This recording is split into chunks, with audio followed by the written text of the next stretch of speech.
Hello everyone. So in this video here, I'm just going to do a walkthrough of my CLT number 8 as I was doing this on Thinglink. I was playing around and apparently my trial had run out and I can no longer share my immersive experience and I can't upgrade my account. So I'm working through that. So in the meantime, feel free to watch this video to see a bit about my project. There is quite a bit of text on here. I'm not going to read everything. Feel free to pause the video if you need to read, but I will give a brief overview as what I have done. So first and foremost, the backgrounds that you see here are 3D pictures that are generated in a program called Skybox. And Skybox Blockade Apps is a fantastic tool that I use to generate these models and then import them into Thinglink. So that was a really cool tool, and I found out that it pairs well with Unity and Unreal as well. So hopefully I'll be able to explore those pieces as we go along. Okay, so to dive right in here, welcome to the XR Hub. And so this experience is going to showcase some of the important components of how VR can have positive impacts on society, culture, and the economy. And having an introduction to these impacts, please explore these immersive simulations by transporting yourself to the deserts of the Middle East and to space. So as I click here, I have all these different pieces. One of the social impacts, one of the main ones that I found in a bunch of articles is the increase of student engagement. So Tam in the TED Talk, as well as Zhao et al., talks about how those experiences are engaging for students, and those experiences provide additional immersive experiences that engage kids. Within health, Plashata et al. 2022 talks about health communication and how XR technology can be used to leverage the the availability of people to have those conversations about their health. Mental health, and so this was one of the examples that was shared by Dr. Urt. So this was the imaginative exposure and links to the video of how that is used to combat post-traumatic stress disorder. Rendeavor is a VR platform that is focused on combating social isolation for senior citizens. I believe it was shared at the very start of our course, but bringing that back. Cultural impacts, so AI and artistic expression. So showcasing how now with the use of AI generated content, it's democratizing, and it allows people to have access to those pieces on a more level playing field. And I guess that is a bit of a double-edged sword of being able to we're going to take away some of those pieces from internet or digital creators because AI is now taking over some of those pieces. Cultural impact, cultural heritage. Again, one of the examples that was shared by Dr. Urt. So looking at here as the AR and VR can provide those pieces of reconstructing endangered or destroyed cultural sites and preserving those sites for future people to be able to visit. So so that brings back to the AMT lab that Dr. Ewart also cited in her piece there. Culturally responsive pedagogy and AI. So one of the pieces that I looked at was culturally responsive pedagogy and how that connects back to VR. And so I found an article that clearly talked about the importance of the development of VR pieces and connecting that to students' own lives and communities. Economic impact of retail, and looking at how companies like IKEA and Sephora utilize AR to help customers make decisions, and how those decisions have impacted uh, sales. Cultural impact of tourism. So tourism and XR, looking at the new features that Google is coming out with, how directions are now overlaid onto the maps in some cities, and pieces like that, turning into interpretation and storytelling and enriching tourist experiences. And then real estate, and this was shared with Dr. Ewert's house that she had the 3D tour on, but also in the future of real estate, of it will come to a future where we actually won't even have to be in the physical space of a house anymore, but you'll be able to virtually walk through those houses. Or they talk about how AR, such as IKEA Place, or MR, such as holograms, and you can stay within the comfort of your home. An interesting statistic I found there was that houses with a 3D tour spend a third of the less time on the market and sell at a 9% higher price. So that was a very interesting stat that I found there. So that there is kind of the overview of some of those pieces. Now, when we get into our immersive experiences, so we'll go through our first one here. So Clouds over Sidra, we'll teleport over to our next world here.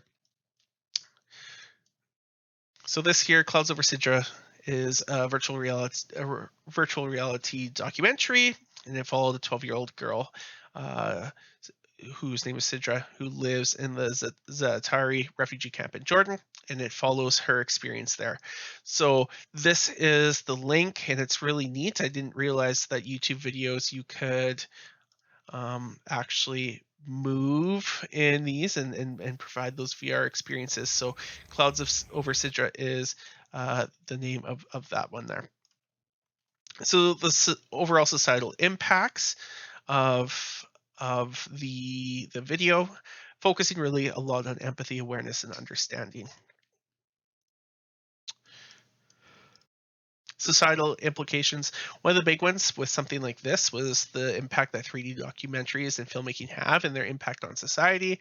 It's made to invoke strong emotions and influence public opinion, policymaking, and increase donations in this case.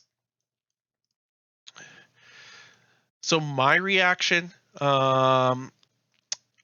to this is it's a real video, and it's filmed as a 3D video. It's not an experience that we can necessarily engage with. It's very much so that absorb within that XR ABC framework by Lion Bailey et al. So it doesn't. I didn't notice it having spatial audio. There is ambient noise there, but it's not fixed to certain locations. So the video did provide a glimpse into what it looks like, and it attempts to drive social awareness into action. So I will post a link to this piece here. I put this together as a piece where I talk about my connections to the works that I looked at, and we're really focusing in on empathy, that XR ABC framework, and then the culturally responsive pedagogy. Okay. So the last experience that I looked at was the International Space Station.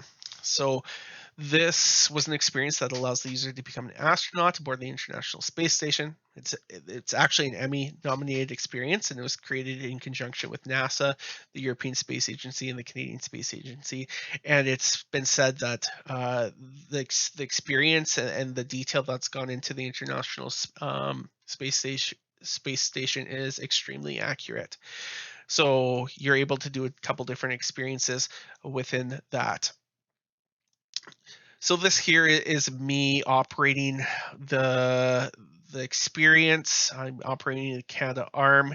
I'm failing miserably numerous times. And some of the implications on there is, again, you can see clear engagement.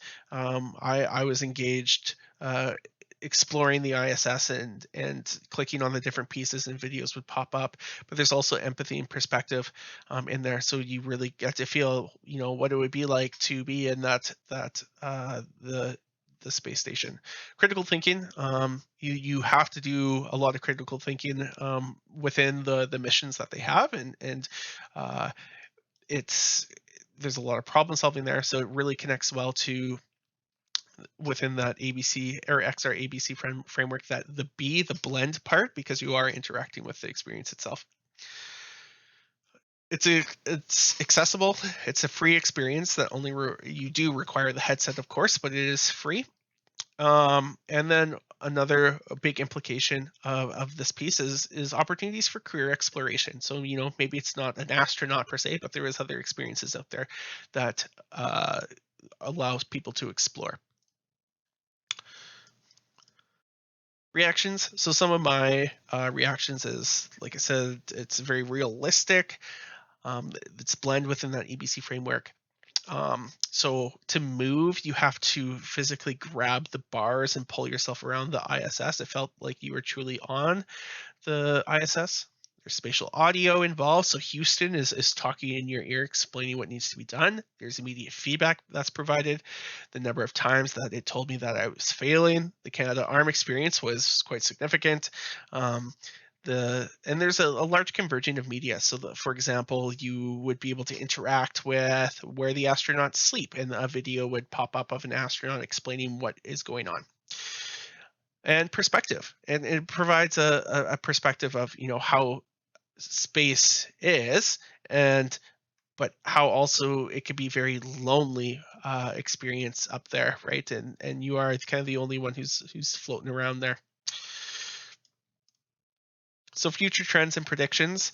So some of the pieces here that we looked at of just VR in general, and how it's expected to grow, and how the increase of hardware over time, and how it's used to going to continue to improve engagement and understanding.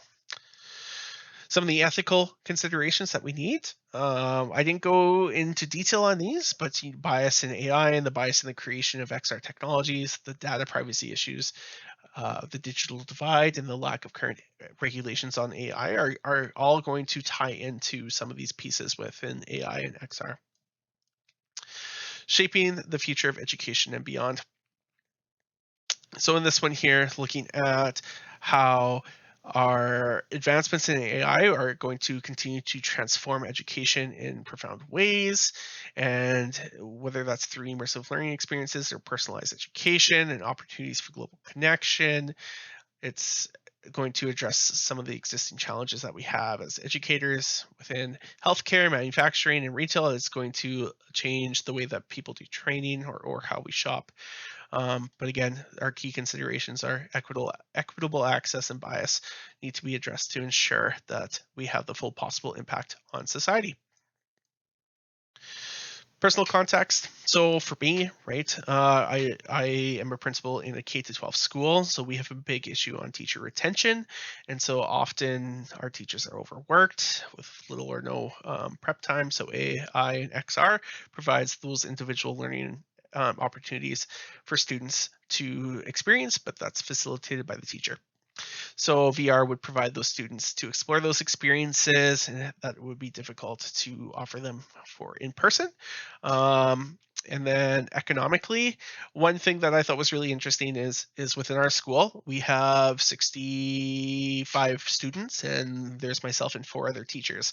And we have a full science lab that is stocked with chemicals and equipment that we might not often use, right?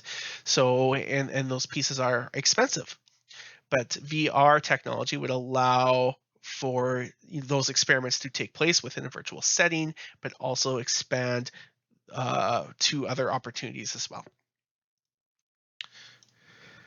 So 5 steps moving forward would be addressing AI or XR and AI or addressing bias in XR and AI, implementing culturally responsive pedagogy in the development of VR, including student choice and voice in the creation of avatar and VR experiences.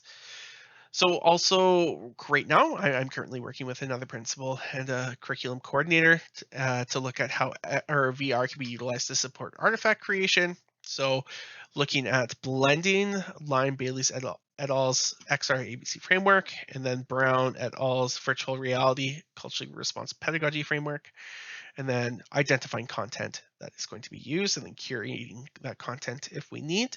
And then as a principal and a leader, I think there's going to be significant work that will need to be done to train teachers on the use of XR in schools. And then sustainability is how do we plan to grow or replace the XR program? And then lastly, ethical guidelines will need to be developed to ensure student privacy is maintained. So that there is my quick overview of my experience. I hope to get this up and running for you guys to continue to explore. So thanks.